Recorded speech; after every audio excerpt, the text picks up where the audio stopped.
Most of the traders don't really have enough knowledge and skill to access to the on-chain trading data, and that is a very big problem. Well, you can't hide on the blockchain, right? People didn't know before that, okay, this is possible. The hidden truth that nobody talk about, but then we're not just open it up so that people can get easy access. We have a long way to go and we reach the next billion, but we make some very solid steps. Hi guys, we're back with the Next Billion podcast. And again, we're talking to the builders that are onboarding the next billion people into crypto. Today, we have one of my good friends and one of the awesome projects in the Solana ecosystem, Birdeye. And I'm joined here by Ka from Birdeye. Ka, thank you very much for being with us today. Thank you for having me. It's a pleasure, as always. Yeah. Birdeye, we can talk about that in a moment, but Sure. maybe just a bit of an intro, like what got you into crypto? How did you come to be sitting here today? Sure. What was the impetus to start Birdeye? Sure. Hello, everybody. My name is Ka, and I'm the co-founder of Birdeye. But before Birdeye, I was into Solana ecosystem for a pretty long time because previously I was the head of product at SoneScan. And after a few months working at SoneScan, and then I realized that there's something which is also very interesting to working on is the trading data. Right. The on-chain trading data to be exact. And then we decided that, okay, we can build something that can bring that on-chain trading data to the end users. Because most of the traders currently, the on-chain trader, they don't really have enough knowledge and skill to access to the on-chain trading data. Right. And that is a very big problem because they cannot make the trading decisions. So we decided to build the tool and it's going well so far. And So that's what Birdeye is, right? It's all Yes. about the on-chain trading data. Maybe like particularly related to, what is it, AMMs and order book dexes? Yeah, it's all about decentralized exchange. Yeah. We included both the order book based like Serum and AMMs as well, like Radium, Orca, and every AMMs in Solana we already pass and include their data into Birdeye. Right. And what are you guys showing in Birdeye? Like if I'm a new user to Birdeye and I go there for the first time, what am I seeing? Yeah, so we try to bring a very friendly user experience. We try to make it very close to what you already used to in the traditional finance. Like if you will go to Binance or you go to Coinbase, then we will have something quite similar, but also different. So we have the candle chart. Yeah, it looks like an exchange when you go there, Yes, right? It looks yes. very much, it's like, am I just on Binance or something? Yeah, But it looks very familiar. Yeah. The most important thing is the token price, right? So Right. we make it very visual, and then we have the candle charts, and we have all the recent trades. So on the centralized exchange, you can only see some of the orders matching and things. But then here, with the on-chain data, you can see everything. You can see every trade happening on Solana, on every Yeah. exchange. That's different. That's a big difference because Yeah. I know one of the cool things on Birdeye is seeing all of the different trades, and you can Yeah. see the addresses that are making the trades as well, Exactly, right? yeah. And are you guys labeling the addresses as well, just in case it's... Yeah, I don't know, we are trying to label some famous address. Yeah. But then we feel that when people know that, okay, they are getting labeled, they don't really like it. Yeah. So they're going to change their wallet and things. Yeah. So you can't hide on the blockchain, Yeah, right? yeah, Everything's yeah. transparent. It's like some of the big market makers I've seen have Yeah. the addresses labeled, but it's really cool to see that recent trades list because you don't get that on Binance or anything Exactly, like that. yeah. You see like a tiny little feed of the recent trades, but like not going back in history and Exactly, seeing yeah. all of the executions. And also I think you're differentiating between the different places that people trade on, right? So it Sure. could be a Whirlpool from Orca, it could be Radium, Sure, it could yeah. be whatever. And are you showing that in the chart? And like, what was the Yes. idea? Like, do you want to integrate with more or? Yeah, the idea is that the data on Solana is always available and it is always transparent as long as you have the knowledge and skill to assess that. And we can actually know exactly where the user actually buy or sell the tokens on the front end and on the programs. So we really want to bring that information transparent to the user as well, because I think probably people didn't know before that, okay, this is possible. Yeah. And we think that it is also quite important because later on we can actually base on that data and to say that, okay, so Whirlpool take this much percentage of the whole liquidity and like Radium take this much and stuff like that. And Actually, that that's super interesting. Like Yes. nobody has that kind of Yeah. information, right? Because then you can say like, this is the most popular place for Exactly. people to trade, Yeah. right? And how the trend is going, like, okay, this guy take this much, but then it's shrink or it's expand. And Yeah, and that could be a very interesting insight. absolutely. Or fees as well could be another one. Because Yeah, often, yeah, I think some right. Whirlpools are still at 0.3% fees or something like that, Yeah. whereas maybe it's less for Serum. But then people can be, what's a good fee? Is it higher or lower? And, how does that actually work in Exactly. reality? And the fee of those, it's really related to the token price, because people think that, okay, they make this much money, so probably the price is going to correlate. Yeah, exactly. So token prices, I guess, is something that you're focused on and displaying that. And what other services are available in Birdeye? I think maybe you had APIs or something as well. Yeah, so currently the price is the most popular reason why people go into Birdeye to look at. But for the more serious traders, they take a look at more things than just the price, right? They're going to take a look at all the holders, on the traders. They're going to look at how the token performance is performing and how many people is actually, hold that. So we try to open as much as possible about our data. Currently, we have the free API data about the price, token price, and some of the things like recent trades and things. We do have a paid options for more frequent token price updates and stuff like that. And we will add more. It's like whatever the market needs, whatever the users need. We will just open it up so that people can get easy access. Yeah, I think one of the cool things is you mentioned before the difference between like who's buying and who's selling. Because sometimes people, when they're trading, they don't realize that when there's a buyer, there's always a seller. Yeah. But also, like, how do you say who's the buyer in that situation, right? I guess that's you're measuring takers, is that correct? Or, like, how do you think about it? Like, because I think there's a metric you guys have, right? Like, yes. Buyers and sellers? Yes. So the tricky thing is that we are analyzing both order book-based exchange like Serum and the AMMs. And those are have very different approach, right? Because on AMMs, you don't really have the seller or somebody against you. Yeah. But on the order book, it's different because you always have somebody who sell and then you buy. So we really think that we want to simplify that. And so that the users, when they take a look at Birdeye, they're going to know, okay, this is what happened, like how many people buy, how many sells. And in the perspective of a tokens or in the perspective of a traders, if they want to know something like as specific as something like you say, buy and sell and things, then we may have some customized dashboard for that. But for now, the general traders, they only want to know about the token performance. And that's what we do. We simplify that and we try to bring the order book and the MMs into the same interface so that we can aggregate the data and to unify that. Yeah, it's necessary because if someone's buying 10 USDC worth of a coin, maybe they don't care which venue they're swapping it at, right? So it makes sense to bring it all together. You mentioned there that the traders are mainly perhaps the people that would look at this kind of information. Tell us maybe a little bit about your customers. Like, who are your customers? Who would be the people that would be interested in the data from Birdeye?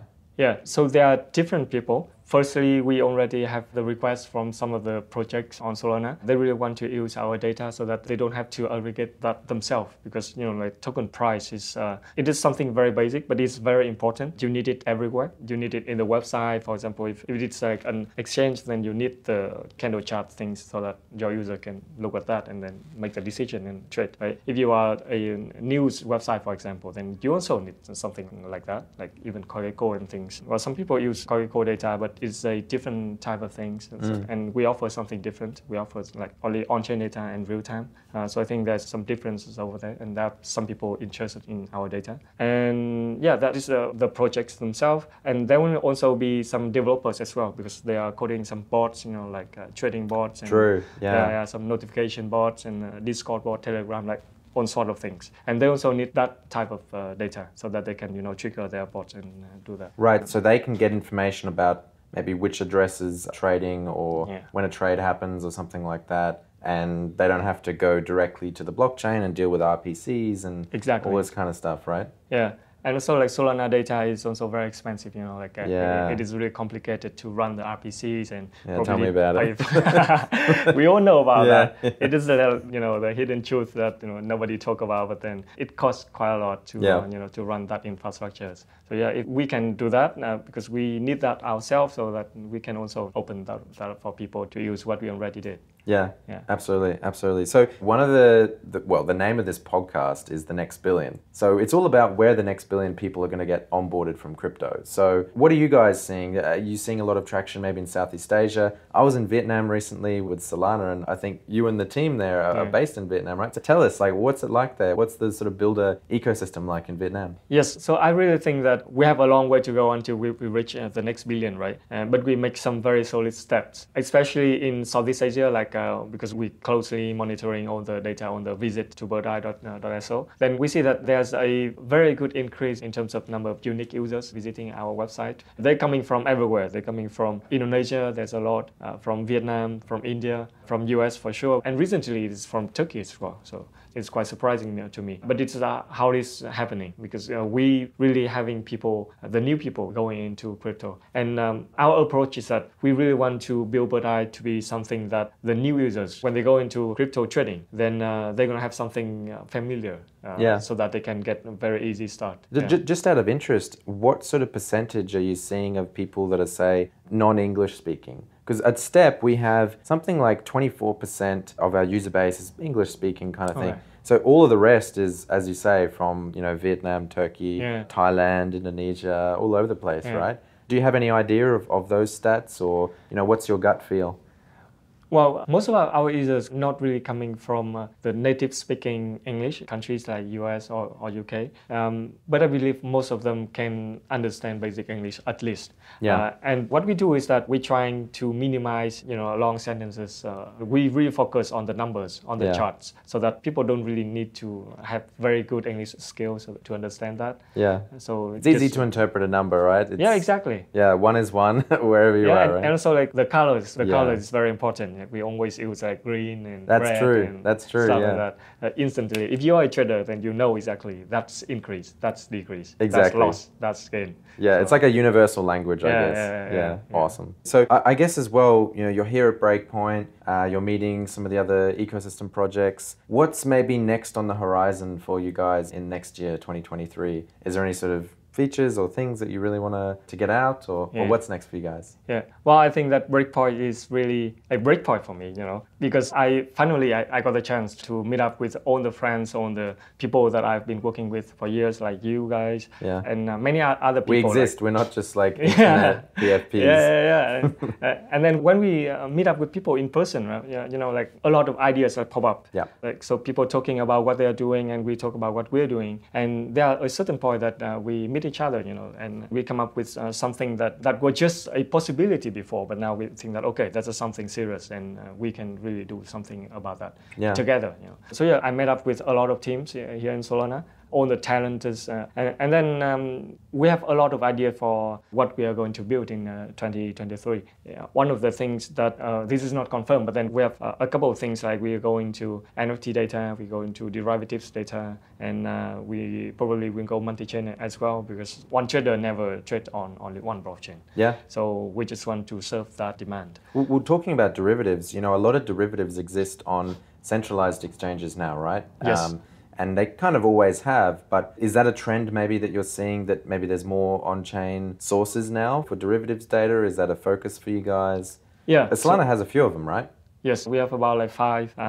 5 is a lot. Like a lot of blockchains. It's quite nice. It's good, right? Because a lot of L2s, maybe they just have like one thing, like DYDX basically is the only thing on that roll-up. And then Arbitrum, I think, maybe has some stuff, but I mean, that's about it. There's like 1 or 2, if that. The thing with derivatives, the trading, is that you need a very high-performance blockchain to support that, right? And Solana has that, and the people on Solana is very active, and they build things very fast and very efficient. So we got Mango, we have Zeta, we have 01, we have Synthetify, we have Cypher on Solana, and they are doing like very, very, very nice job. And we want to work with them. We want to understand their programs, and we want to aggregate their data into something that their users can actually refer to.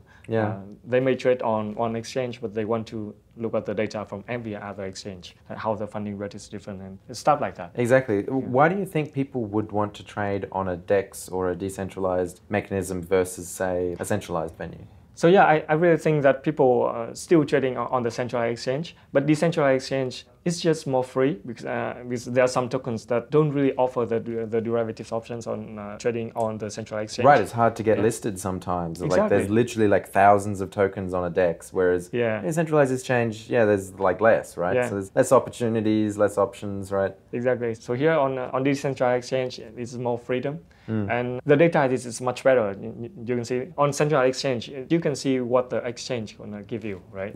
But on decentralized exchange, there will be the parties like ourselves. We can provide a very neutral and very diverse data, so that the users can actually take a look at that and a much more sensible decision.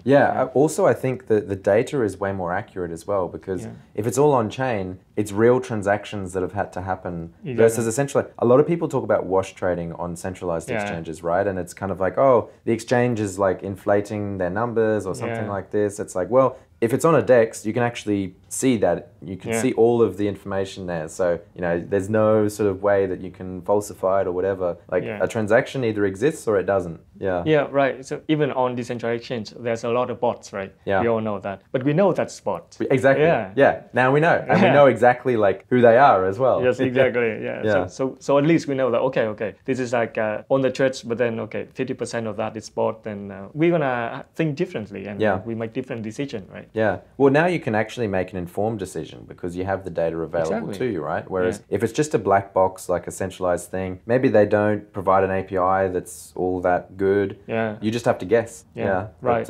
No, that's awesome. Yeah. So I think that there's a lot of opportunities. You mentioned derivatives as well. Are you guys looking into maybe, you mentioned perps. What about options or anything like that? Is something you guys are interested in or? Well, yes, but options is fairly new, right? I think Zeta just released there just a few days ago. Yeah. We'll look into that. We'll see what we can do. And yes, there's nothing stopping us from doing that. Yeah. It's just that, to see how the market demands, how do they need and things like that. Absolutely. Yeah. So how do you think we can onboard more people into crypto? Like, is there a secret sauce somewhere, some sort of magic thing we can do? Or really, like, does it just take building more products that the people want? Like, what do you think? Especially maybe particularly in Vietnam as well. Yeah. So I think this is something that we really need to work together, like it needs the effort from a lot of teams and from the whole ecosystem. Well, from us personally, because we have this analytics that, trading is still the most widely adopted use case of blockchain. And now we have something else. We have like messaging, we have asset management and stuff. But then trading is still the most popular reason why people, what is blockchain? How can we participate and things like that? They want to buy and sell, they want to gain some profit. So we want to make trading more friendly, more familiar, more easy to get into, so that the new people, the people coming from the traditional financial industry, when they go into this one and they see, Birdeye, this is Birdeye, and this is the blockchain data on-chain trading data, then they can easily navigate and they can easily make some decision and just join the ecosystem. And that's how we think that we can help our parts to bring more people in joining. Yeah, it makes sense. I think a lot of crypto is still focused on a lot of financial stuff at the moment. So just making sure that that's like the best experience it can be, does make sense. Yeah, and I think later on we'll definitely cooperate with all other projects so that we can, to make that as an integrated user experience. Like people can go into Birdeye and probably they can do something else. They can manage their stuff and they can, messaging each other. So they can build some social data and stuff like that. Yeah, I think that's what I've been saying to people as well. Is I think like onboarding new people is a very hard thing to get people to go from 0 to 1. But with projects, like ourselves, we can do stuff together and the users are already verified. Like they already have a wallet, they know how to use it, maybe they have some Sol, maybe they've already traded somewhere. So it's like doing other stuff within the ecosystem, I think is more beneficial for like getting more users for everyone. Well, it's lower risk or lower lift, I guess, of effort, right? Yeah, something along those lines. So yeah, definitely like cross-ecosystem collabs totally makes sense. Yeah, totally.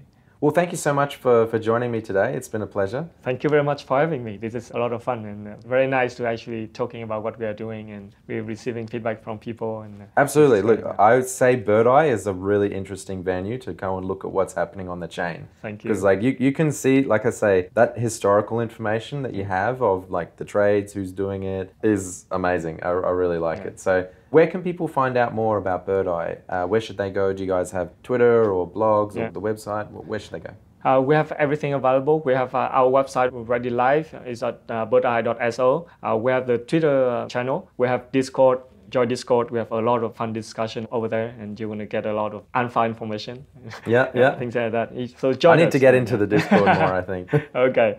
Awesome. Go check them out. Check them out on Twitter, birdeye.so. And thanks so much for coming today, and all the best for the rest of Breakpoint. Thank you very much. Thank you so much for coming on board, Carl. Okay.